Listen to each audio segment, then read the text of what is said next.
Stephen. Welcome to the Food Planners interview. I'm delighted to welcome Cornell Sampson this morning. He's on a mission to change 1 million lives, one juice at a time. He started making nutrient-rich, plant-based drinks packed with ingredients like turmeric and ginger to help with his own aches and pains and his own health needs.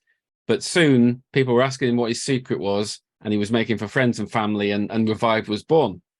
If you've seen him on Instagram, at revive_mind-body, you'll know that he's recruiting and supporting more and more retailers and spreading the word. So I'd like to say welcome to the webinar, Cornell. Thank you, Stephen. Good morning, everybody. So I guess the first question is, what were you doing before you founded Revive? And had you always wanted to start your own sort of food or drink business?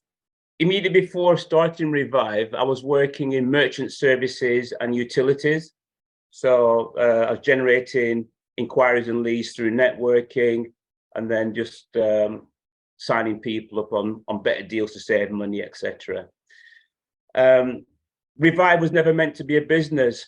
Revive was always just about me, getting me fit and strong and healthy so I could carry on with the life that I designed, which revolved around being active, being fit, playing with the kids, doing active weekends, walking, paddleboarding, all those sorts of things.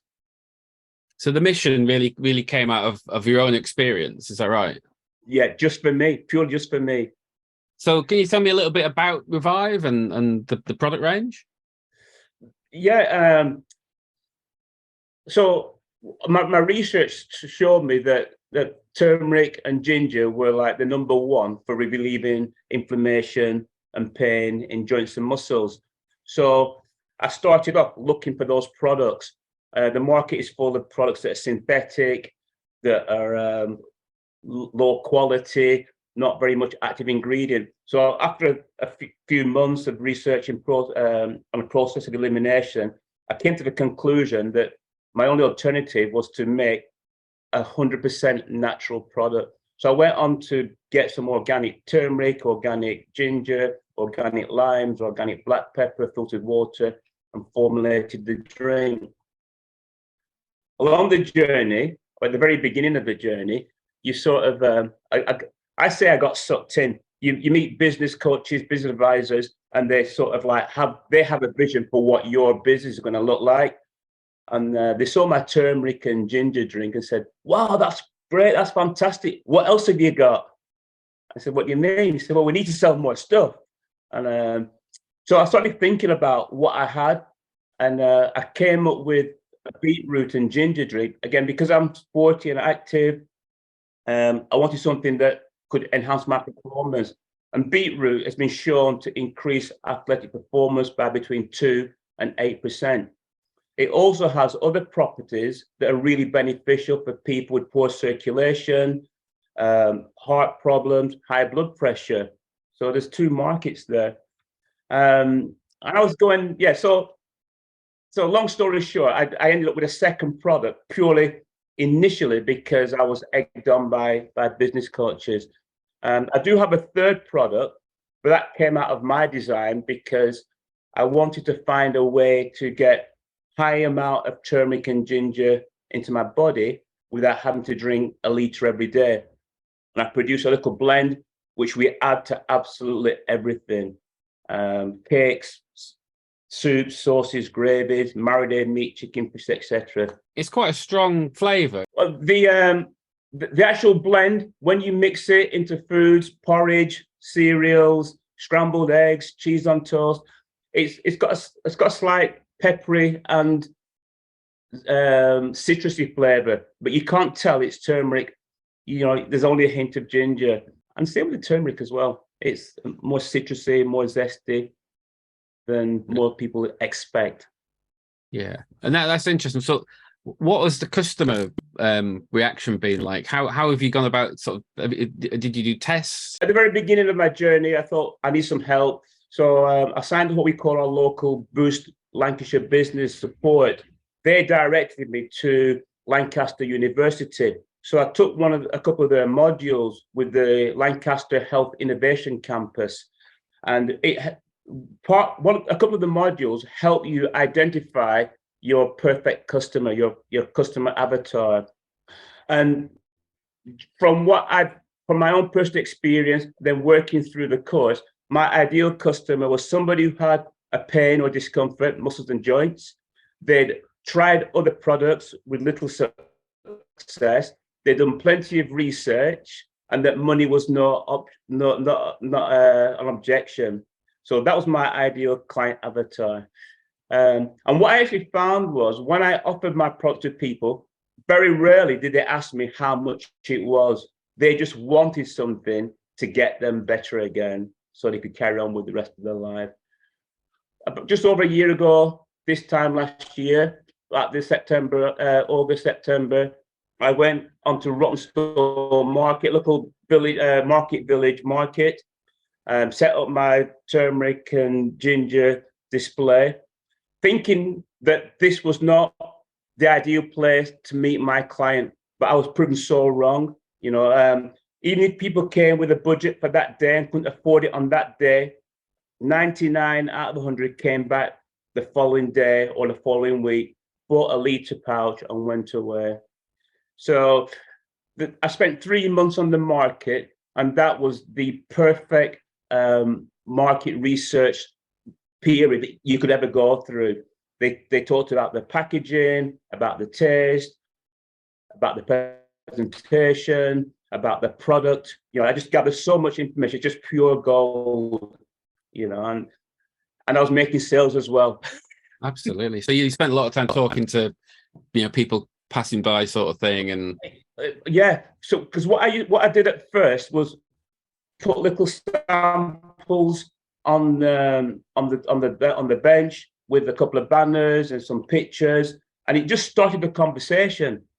And again, I thought I'd have to educate the general public about turmeric and ginger. I thought I'd have to find people with specific joint problems, but that wasn't the case. The general public are already aware of the properties of turmeric, especially, and ginger. And because I didn't realize, I learned this over time, but almost every pain that we feel in our body starts with inflammation. So after about 4 or 5 weeks, people were coming back to me and saying, oh, my psoriasis is better. My IBS is better. My period pains are better. My menopause symptoms have gone down. And the list of my mouth ulcers, I've been gargling, my mouth ulcers have gone after a couple of days. The fluid in my legs have gone. I was just like overwhelmed, So what I did, I'd go home each night, and to do my research, I use a resource called the Cochrane Library. The Cochrane Library, produced by the universities, and they list all the experiments that are ever carried out so that peers can go back, look at it, and recreate it and test the hypotheses. I found a minimum of ginger had a better outcome for those ailments than any pharmaceutical.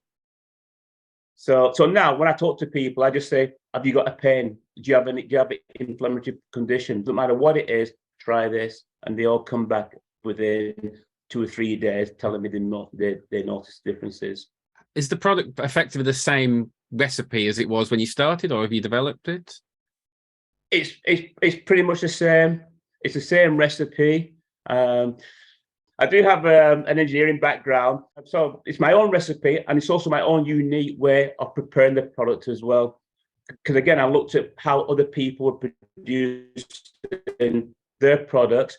I also looked into what the effects the product can have and how you can increase bioavailability to the body. And I believe that mine is more effective and efficient than most of the others that are out there. That's brilliant. So the market sounded like a pretty great success. Is that something you still do? No. I don't like standing in the cold. Oh, right. No. So when we start our business, Stephen, we're told we've got to produce a business plan. And on your business plan, you write down your hypotheses, which is really your best guess about how it's going to go. In reality, your business plan isn't anything like what your business turns out to be. All your assumptions are incorrect because we have no previous data to measure against. So my plan was to open a shop, which is where we are today. At the same time, I had the opportunity to go on the market. So I thought I'd go on the market, generate some income while I fix the shop up. Then I come back, open the shop, and sell my product, into the high street as a retailer. While I was on the market, two of my customers rang me after a couple of days and said, "I can't believe the difference this has made to me. Can we stock this in our shop?" One was a fruit and veg, one was an aesthetic salon. So I said, "Yeah, of course you can." So I started to supply it to them, and they started to retail it. And as I came up the market, I got a third retail partner to supply it. When I came off the market, shortly after, I listened to one of Frog Hop's seminars with Marcus, and Marcus explained how a retail business owner thinks in a farm shop, in a fruit and veg shop. And based on what he said, I developed my pitch, and I went and saw 25 business owners, and 23 said, "Yes, we'll stock it." I'll have to let Marcus know about that. He'd be chuffed about that. Yeah, it was absolute gold. He told me the way he explained it. So I developed my pitch just based solely on that, and 22 out of 25 retailers said, "Yes, we'll stock it," and that's where I am today. So now I just manufacture my product and supply my retail partners. Not fix the shop up. I don't do the market stuff, but I do go to wellness events because that's another part of where this drink has take me on a slightly different journey from where I started at the very beginning. I want to work in the wellness space. I think that's the key is having a plan, but not being too tied to it, and listening to what the market, what people are telling you, basically, what the market's telling you. But not only that, none of the business coaches ever asked what I want. They assumed that I wanted to be with Holland and Barrett. They assumed I wanted to turn out 10,000 pouches a day. They were so wrong, and I told them, I said, "Don't talk to me. You've not even asked me what I want. And I don't want to be on the high street. I don't want to be in the multiples. I want to work with independents so that we're shopping local, we're supporting each other, and move forward with that ethos." Are you selling online, or is it all face-to-face physical kind of stuff? So again, the business coaches, "Wow, this would be great. You can do this online. You can get subscription model. You can drop ship it. You can do," and I'm like, and so I started to build a business with that sort of plan. But then I thought, it's not me. It's not what I want. I want to build community. I want to have relations. I don't want just a transaction and away you go. I'm not saying it's not possible to build a community online, but the way that they were pushing me and talking, it wouldn't be in a community. So I will revisit an online presence to retail the product, but it'll be community-based first, and building the relationships, and then supplying the product. And in some way, it will also support the local businesses as well.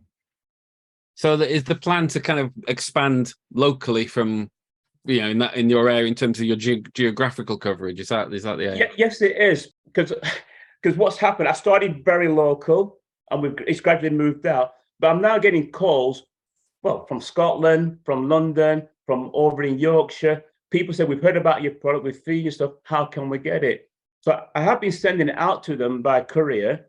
But yeah, there's nothing to stop me moving to the next postcode and talking to local retailers in that area, then, systematically moving around the country that way. Can I ask how you're funding the business? Is it investment? Is it bootstrapped? We're bootstrapped. We're bootstrapped. right at the very beginning, when people try my product, and I was looking about how to get it tested, how to bring it to market, etc.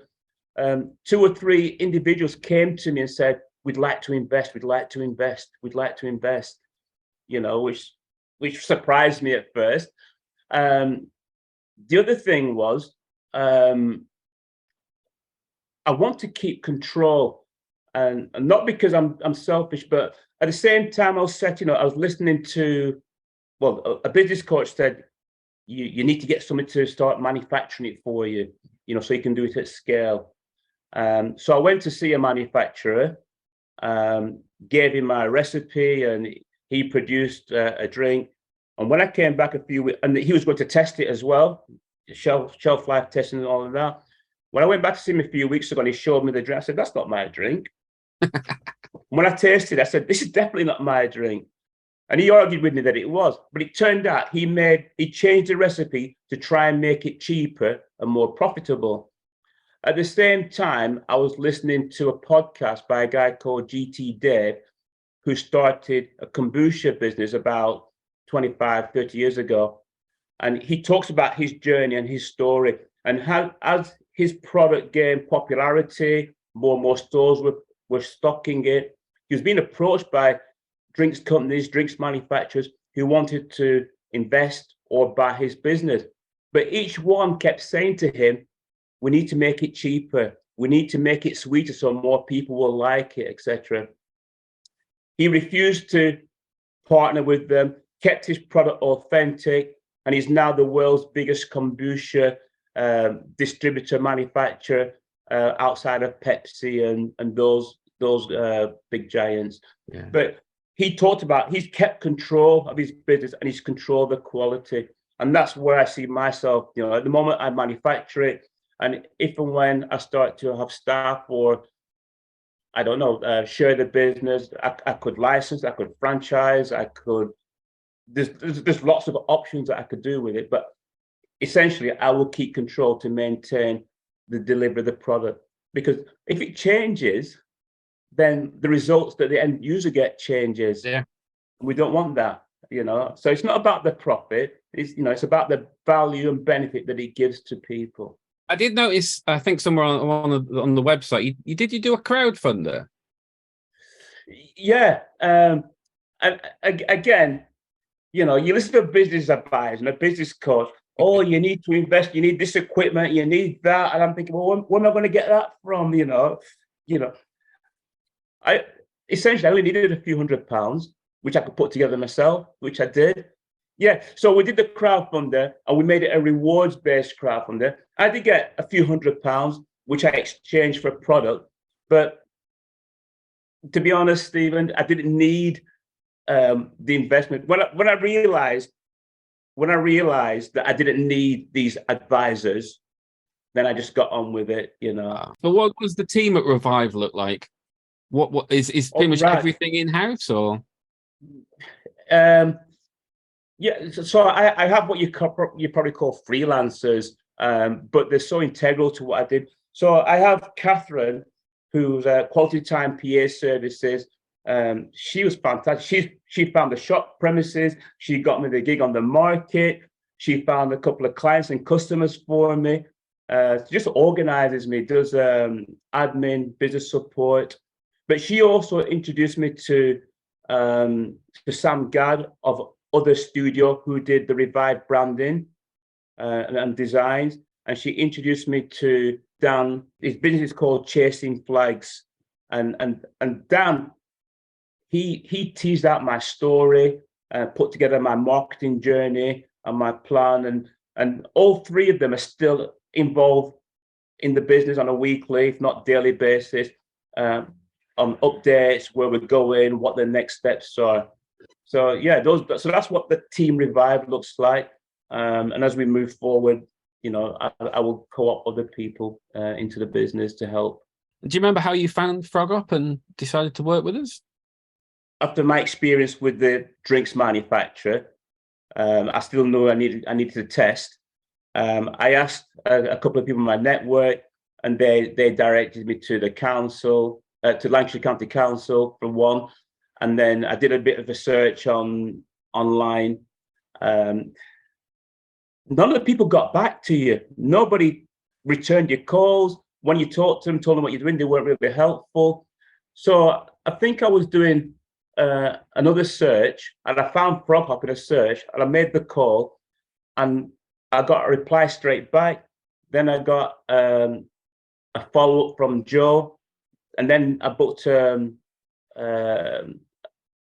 fact-finding call with Joe and everything. And I told Mel, I said, I can't believe this. I said, I've tried 3, 4, 5 others, and none of them returned my calls. And Mel said, oh, that's pretty standard for the industry, like, you know. But Frog Hop returned my calls, followed up, told me what they were going to do. Then they did what they said they were going to do, and later told me what they'd done. So, what a radical approach to customer service. Wow, absolutely, yeah. Yeah, so that's been my experience, and from that, Frog Hop have now tested all my 3 products, you know, and of course we're having this conversation now. Brilliant. It's been great. I really enjoy your social media presence. It always, when it pops up in my feed, how important is it to you? How do you find the time? And have you got any tips for other founders on using social media? How important it is to me? It's all my success. 80%, 90% of my success has been based on social media. Before starting the business, I wasn't on Facebook, wasn't on Instagram, had no interest at all. When I opened my account to make a Facebook page for Revive, I had something like 500 friend requests that I'd never answered, you know, because I'm just not interested. So, but the Facebook and Instagram been, you know, have just organically grown the awareness of the business and the product. And what I did, each time I got a retail partner, I'd find out what groups they were members of. I'd find out what area they're in, the groups we could do. And each time I make a post, I post to that group that retail partner is in, and I tag them and say, Revive available from the veg shop, you know, and then I do that for the next partner and look at their area and their groups. And last night I was just looking at the stats. You can see, and I'm in I'm reaching thousands each time for each post. You know, it's just been fantastic. Where do you find the time? It's a business expense. It's a business commodity. You have to do it, or somebody has to do it, and has to do it well. So, you know, I've done a little bit this morning. I'm writing a series of blogs. I was doing some last night. Don't get me wrong, I'm not 24/7 into this. I very much like my leisure.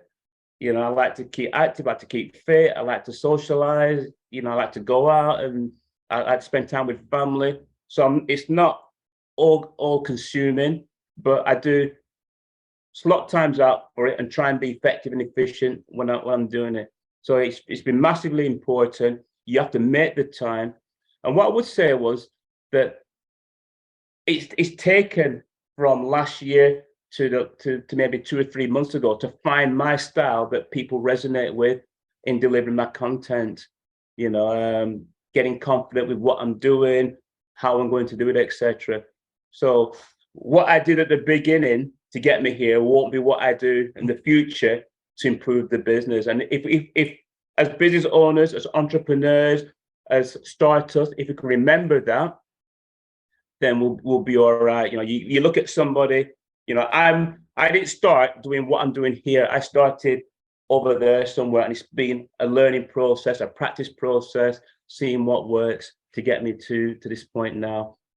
I think you've kind of just talked about it, but I was going to ask what your goals are for the next couple of years. You know, where do you want to be, you know, in 2 or 3 years with Revive?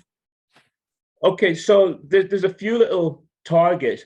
When I looked at Revive as a business, for me to have an income that I consider my lifestyle money, I need to do 1,000 liters a month, and we're about a third of the way there.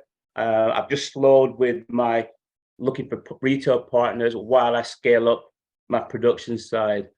After that, the other goals that I do are around wellness and delivering that message.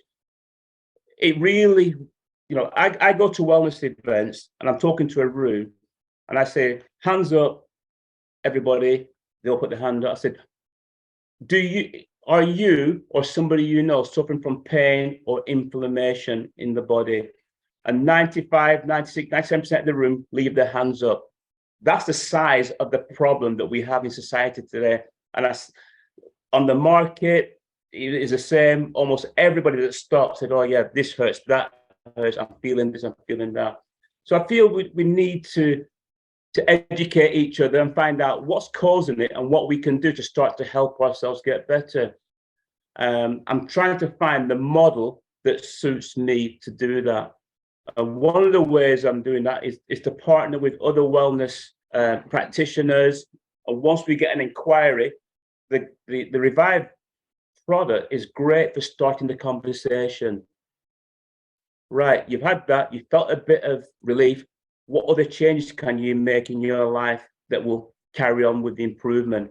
And we all know the answer. We need to sleep better. We need to eat better. We need to be more active. We need to stop getting stressed at work or change our work, change where we live, change who we hang around. We all know the answers to all of these things, but it's getting people to realize that we can make these changes a little at a time, a small step at a time.